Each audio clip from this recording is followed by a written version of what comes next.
Hello, Iona College. I am your host with the most, Jersey Joe. Going along, you just heard me and John Stanko, my man, the big Red Sox guy, and we were just doing our sports talk, and I'm going to take over for the next hour. I'm Joe Archino, the Sports Vault. My show is usually it's on a Friday, 12:30 to 1:30, so we'll be on tomorrow, but we got a lot of great sports stuff to get into, so let's get right into it. Got a lot of good football stuff, so let's go right into the Jerry Jones and Jason Garrett comments. Obviously today a lot of the big news was you heard Jerry Jones giving the vote of confidence to his coach Jason Garrett, saying he would be back next year. And it's a big the Cowboys, they've been very disappointed this season. Every year, it's a big part of the media. They always hype up the Cowboys. It's just a product of the media, but this season it's been very disappointing. I think they always have high expectations, but I never was too high on Jason Garrett. I never thought he was the guy there. So I wouldn't be surprised. I mean, this is a huge game for them Sunday. If they lose this game Sunday, I think that he could pretty much guarantee he's on his way out the door. This is a very big game against the Giants, coming off their bye, but they're just depleted and defensively. Their defense has played very bad this year. Sean Lee being out really hurts them. I like the Giants in this game, so this could be a big problem for them. But you heard when Wade Phillips got fired a while back when he was the coach, you heard Jerry Jones give him the vote of confidence too. So I don't know if you could take everything he says too clearly, but that's about that on that. And another coaching thing that I was very surprised is, let's talk the Atlanta Falcons. One of the most disappointing teams this year. I had very high expectations for the Falcons. I thought they were going to have a really big year, but extremely disappointing the way they came off of the NFC Championship last year, and they've just had a terrible year this year. They really have struggled. Part of the talk was I was concerned. I thought Mike Smith might be on his way out the door after last year. Arthur Blank seemed to be a little disappointed with him. But the news coming out today is that Smith has been reassured that he will be back for the 14 season. And some people are saying that Atlanta this season, the way things have gone, the injuries that they've had to Julio Jones, Steven Jackson, he's been hurt this year too. So a lot of the plans they had for this year just haven't gone to an effect. So part of it, I think, is they're just going to wait till the draft, get the good pick, pretty much tank this season, and wait till next year and start all over. Not sure if that's completely true, but that's what some people have been saying. But I'm a little surprised because Mike Smith, I'm just not sure if he's the guy in Atlanta right now. There's a lot of talent on this team. Obviously, Julio Jones being one of the big weapons, they really hurt them.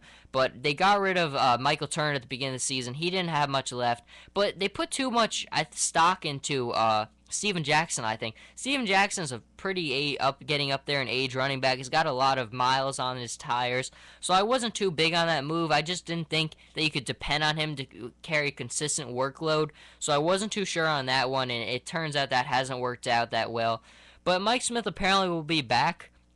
Depending on how next season goes, I think you'll definitely see time will tell there. But I guess we'll see with Atlanta. Apparently, Mike Smith will be kept around.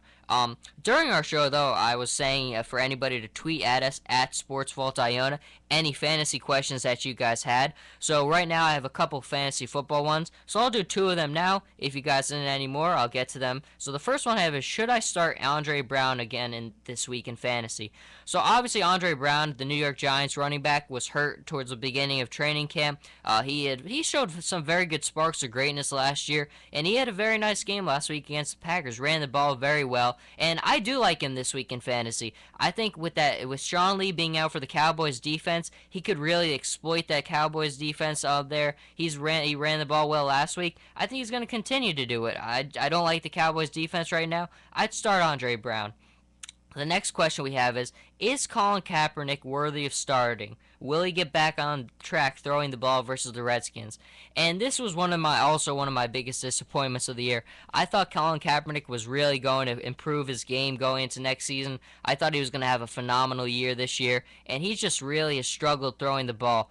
I think when you saw the 49ers go into that little win streak they had where they were playing very well, part of the reason why offensively they were having so much success is they were running the ball so effectively. Frank Gore was running the ball extremely well, and I think that really covered up for some of Kaepernick. He still wasn't throwing the ball. Now, apparently some news that's coming out is that Michael Crabtree will be back, and I think that'll help a little because offensively they've been so one-dimensional. Defenses have been able to concentrate on shutting down Anquan Bolden, and that's really hurt Kaepernick because he's had to rely on him so heavily.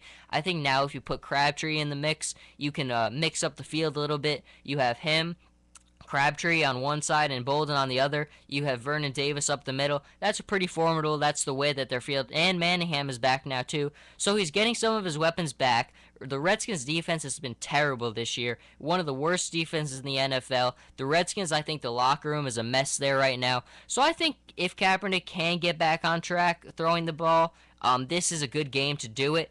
I have him starting one of my leagues. I'm going to start him this Sunday. I think it's a good matchup to get back on track. He's got the big lights of Monday Night Football. He's playing with a little bit of chip on his shoulder, so I think he could get back on track, and I'm definitely going to keep my eye on that one. But thank you for the questions so far. They keep on rolling in, so as we get into the show a little bit more, I'll get into more of those questions. But more things, obviously, most of the time we give you guys the picks. Every Friday on my show, we do the picks, but I'll do a couple of them for you guys now. One of the big games that I have my eyes on, one of the big games this weekend to keep an eye on is the Lions and the Buccaneers. This is a really big game for the Detroit Lions. They are coming off a really bad loss to the Steelers last week. They played a very good game, but Jim Schwartz, the coach of the Lions, a couple questionable moves in that game. I think he's really holding back this team with his decisions, especially in critical moments of the game. But the Lions, this is a must-win game for them. Chicago plays a tough divisional game against the Vikings. The Bears are playing a tough game on the road against the Rams. The Lions have to get this win. They're at home against a Bucs team who I would not sleep on. They've played pretty well the last couple weeks. Had a rough start to the season, but they've definitely cleaned it up. They've been playing well, and the Lions can't let them come in here and sleep on them because the Bucs they have a very good defense. Calvin Johnson, the only defender who I've seen shut him down the last couple of seasons has been Darrelle Revis. So it's going to be a tough day if Calvin can't get the ball. It's going to be very tough for that Lions offense. Nate Burleson should be back, so that'll help that offense out a lot. He really will help spread the field because they haven't really been able to depend on a big second receiver. So he will help. Reggie Bush, he was benched a part of the game last week. Some people speculated it could have been the fumble. Some people speculated because they were worried about his injury. Not too sure what to read into that one, but he's an important part of that offense. Joique Bell also was banged up last week. Very big part of that offense, too, change of backs. So there's a lot of questions going into this game for the Lions. I definitely would keep my eye on that game because I think the Lions will win the game, but it's got a lot of implications on that game. And obviously tonight we got a pretty good matchup, the New Orleans Saints and the Atlanta Falcons. We just talked a lot about the Falcons with Mike Smith coming back, but we'll highlight that game a little bit. I think a lot of people are picking the Saints to win this game tonight.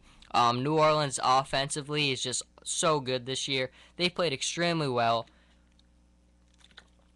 And I think that they should get a win here. It's on the road, and you can never count out the Falcons. I still am holding out glimmer of hope. I think whenever you have a capable quarterback in this league, Matt Ryan has struggled, but he is a capable quarterback. The Saints' defense has played very well too.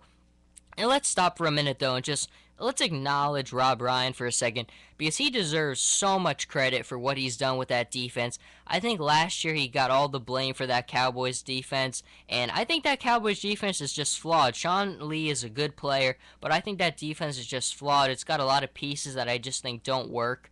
And I think he's just done the way that defense was last year. It was terrible. They gave up the most yards in NFL history. Such a heavily penalized defense. He's done such a good job because I think the way that the Saints are playing right now with the way their defense is, they could very well get to the Super Bowl because they have a good enough defense to get stops when they need to. The offense can move the ball at will, and they're just a well-geared team right now. I have high hopes for the Saints. I think they're going to have a nice year. But they should get the win tonight. Not the best. I mean, it's a pretty good game on the road for the Falcons are the home team there. So I'm sure everybody will tune on to that game, 8:25 tonight. We got some basketball, which we'll get to later in the show. But the next game I have my eye on, though, is the Panthers and the Dolphins. Dolphins still have a lot of controversy, of course. The Richie Incognito stuff with Jonathan Martin. There's still a lot of distractions. The team's coming off a big win against my Chargers, unfortunately. But I really want to see how the Panthers bounce back. This is still a very young team. They're coming off arguably one of their biggest wins against the Patriots on Monday Night Football, and I really want to see if Cam Newton can respond to the off the big win. That'll show a lot of maturity on his part. It'll show that this team is. I think this team is for real. The win on Monday night proved it to me that they're for real. But in order to be an elite team, you need to show the maturity that they can bounce back. They're on the road here. I think they're clearly a better team than the Dolphins are. Their defense is arguably the best defense in the NFL. You can't run the ball on this defense. Luke Kuechly out of Boston College is a phenomenal player. They have such a good defense. You can exploit their secondary, but Mike Wallace, Miami doesn't really have any weapons that scare me too much, so I wouldn't be too worried about that one. But I think Carolina, this is a very big game for them. They have to show up. They have to have a big game here. So I would definitely keep my eye on that one. Obviously, for all the Jets fans, you guys want to hear about this one. So we'll get into the Jets-Ravens game for you guys. Obviously, the New York Jets coming off a very disappointing loss to the Buffalo Bills. And I was very surprised. I haven't picked the Jets to win too much this year, but I picked them to win the game against the Bills. I thought they were coming off a bye. They should definitely get this win against Buffalo. And they really disappointed because the first game against Buffalo, you could tell E.J. Manuel was very confused by the Jets' defense. They gave him a lot of problems. I thought it would be the same story in the second game. I thought the Jets' defense was still too good. I like E.J. Manuel a lot, but I thought he would struggle to recognize the defensive packages they showed him. And Geno Smith just had a bad game, turned the ball over way too much. But that's what we've seen all year. We've seen the Jets bounce back week after week. Whenever they've had a bad loss, they bounce back with a very impressive win. So it's hard to tell with the Jets this year. They're a very hard team to pick against. In this game, I went with Baltimore. I picked the Ravens.